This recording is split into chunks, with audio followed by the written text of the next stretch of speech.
Welcome to Melodies TV, Ghana's #1 social platform. Etiefo, me mamunya akwa eba Melodies TV so. Asemwa still trendy na ye kasa afa ho. Na answer na ye be koso no mesre mwehu infoni a etwegu ewo screen so sisia no. Eye entire Melodies. Yama company bi a wo abrochire wo ye amayen. Wo ye Ghana ni na wo abrochire na opese support ye na opatare ni bia. Link no ewo description box ni mo mesre. O click here, obehu price no. The etibia no obia won the price into we na say de usika ebeso no na wa click so na trese wa pb amaye. Mesramo yenye sane fan support channel we. Na we bia na say this your first time here.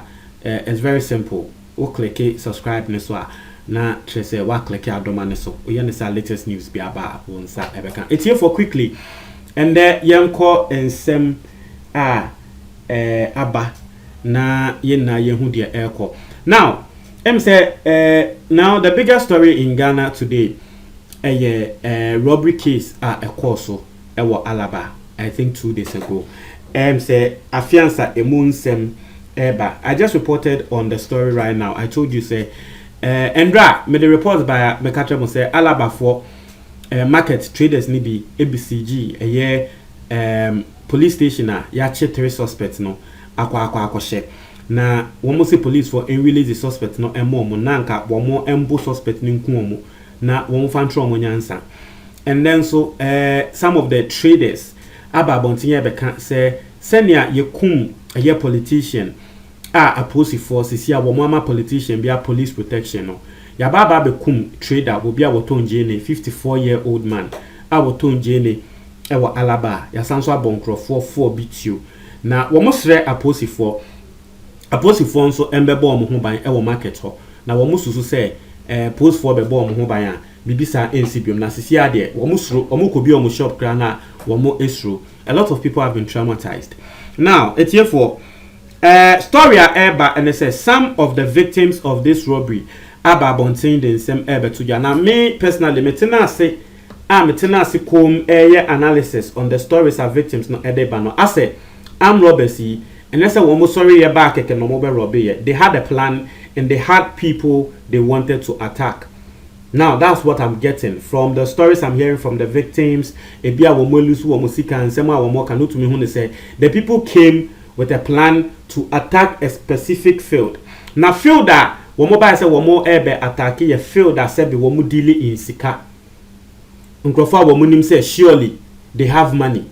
Nti wo hwe omo attack omo wo Alaba ho a Forex Bureau. Ebia na Forex Bureau edino dofudi na akwa ye chinchi kese bia ma obi no wonti ase. Forex Bureau bibia ye sesanska. Ghana ni bi free abrochire ba na ebia wo free America no kra dollars ana wo kita pounds ana ofi no euro no kita wo ne ho a wo de ko Forex Bureau a ye be sesanska na ma. Oya Ghana ni na wo foreign money. Yamba se Ghana ni bi eba betu kwanya kwa abrochire.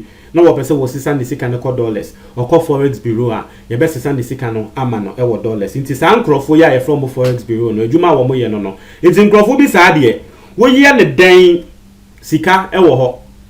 Because their place is very patronized. Na baby a wo mo ko robe ye ne so eye baby a place no eye very patronized. Just nkrofo ta ko ho ko sisa skapa very big. Inti no, yes, I'm robbers sheda kwa attack omo because omo nim se nkrofo ye den kra na womo uska. So they went to attack Forex bureaus and then they also attacked mobile money agents. One thing and they say places like that, we share marketplaces this anyama no. The mobile money agents over there, and yeah, they also make a lot. Marketplaces, very very busy places no. Mobile money for womunye ska. Into the mobile money agents are womun so make ska. Sad day no because they are robbers no call attack area 12. Into area 12 no now we share from morning sales and mobile money agents they making in no and robbers no equal attack you. It is so far estimate from the victims who were robbed. What we are hearing is say armed robbers no estimates they took over 400,000 Ghana cedis a year 4 billion. It's almost the Ghana must go. Ghana must go back. And I just say, yeah, 4 million. So, mobile kita wa mubi biya calculated attempt, and they attacked these people. So, munya 4 billion. 400,000 Ghana cedis, 4 billion. And the Ghana must go more omode koye. One victim of Wakasa was a share from Anopa to Iriana. Saturday, Nasika wo mo make 2.5 billion. In time Roberts na eba beji sika ni na ekoye. And Roberts ne ba no mo twen etunisi omoso. Ono anenim wehu se an Robert na bobi tu ekuno. In time Robert no so atwetu na si ne so se wan fa sika na mamia mebo otu ekun. Obe den. Sika ene nkwa na nkade na obefa. Endra me the story bi bremo. Mobile money vendor bia Am Roberts ekoye di etuosi ne so se wan fa sika na maya ye bebo otu ekun. Brant na so ye den no. Minim se na eye ne se etuo no ye toyo se den. Am Roberts ti boniti ekun no. So be say Am Robert na ka se wan fa sika na mba mebo otu ekun a. What do you expect the person to do? Obviously. But this sika na be ma no. So since that day no no put there. Was it they were about to take the money to the bank because that's what they do. Banks are closely by 4. It is the only one say womo ba be ye juma from Anopa to Ebia area by 12 no na ya kobo 4 na sika womo make that particular day no womo de akwa to bank. Today now Roberts they attack you know they were about to send that money 2.5 billion to the bank and Am Roberts no ebeji ni na a cab bokeke. A cardboard. So the details are beginning to come out. How these people attacked the people they went to attack and all. No to me say yes. The details are beginning to come out. But you see, all these things shows. Ebia will be better na baby. Ebe say Am Roberts we mo sorry ya no mo be attack here. I can tell you for a fact. Say these places are Am Roberts no kwa attack here. No me to me actually say Ebia for about a week. These Am Roberts have been coming there to work or be coming there to trade. That's the right word. The me person the me partner and say we share forex bureau Am Roberts equal attack omo. We share mobile money agents Am Roberts ko attack omo na. Utumi hu say and say Am Roberts ne sorry ya no mobile say oh yembra le bi hu forex bureau bi ya attack. Utumi hu say for about a week. And now 2 weeks kano Am Roberts yi ashada ba ho ebia wa baba be yiska kra e wo mobile money bi hopping ama we hu ne say abrante water wo ska ebia wa baba be sesanska wo forex bureau fo ne hopping ama we hu ne say nkrofo yi wo mutai de wo musika to ha itutumi say yes Am Roberts no wo mo plan e pan yi e no mobile. The police has officially spoken.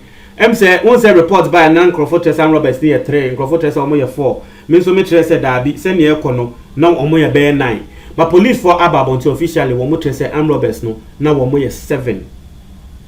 No Omoya 7. They use 3 motorbikes. Into Washington Crawford 7 na.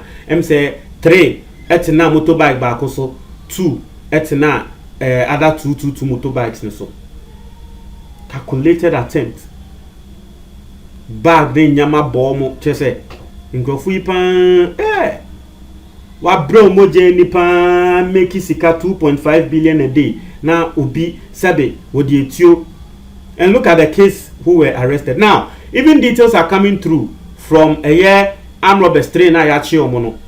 Because what we are hearing is say they were even arrested in pursuit as a police for aid omochi no mo chi omo.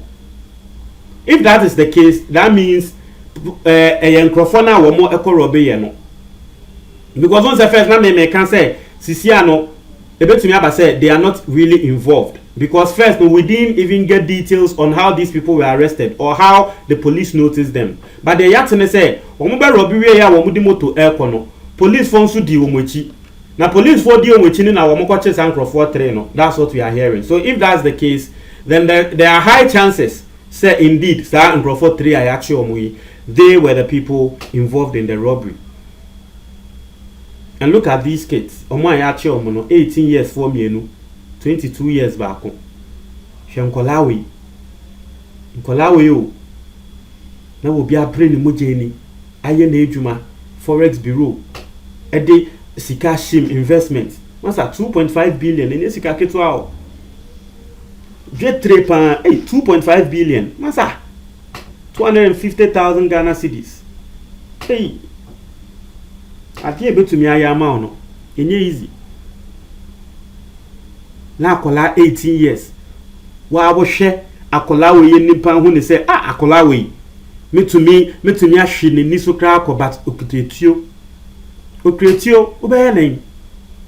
I told you that story. Embra me ko kuma say sometimes akola kitwe bia na ogina menim wo kasa about robbery wo ko robbery me hwe ne nimpa me say hey hwa akola kitwa we wo kasa about robbery unfa me nsam bona pempem no pe bebi nto but akra we be kra etio no wogina wenim udi agra wo be bo otu ekun because onim say obe ma ya che no odon so mpese ye be che no nti obekun na okọ rehosem no.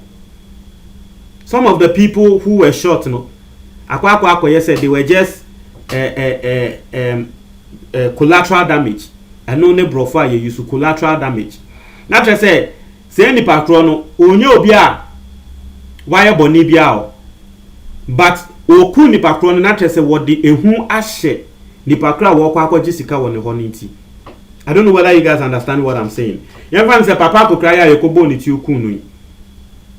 Ebia papa ko kran shop yesi na ene ne shop mo em say oko forest bureau ho said yen ene ekobo ni tu one of the shops or enter one of the shops ne ekobo ni tu ku no. Ebia papa ko kran no he is not the person they are asking money from, but a son say shop owner na wo kwa robin no person shop owner ni bohu ni nti will use papa ko kran no as collateral damage. Ekobo papa ko kran ni tu just like that. So that the pakra will kitas kanangasa bebo say hey ya ba akokra ni tio and the mefa sika ne mo otherwise o meku me etiefo the bomb price and none of you or your family members will be in collateral damage and things like this. Montre mo ajo comment box ni mo me da say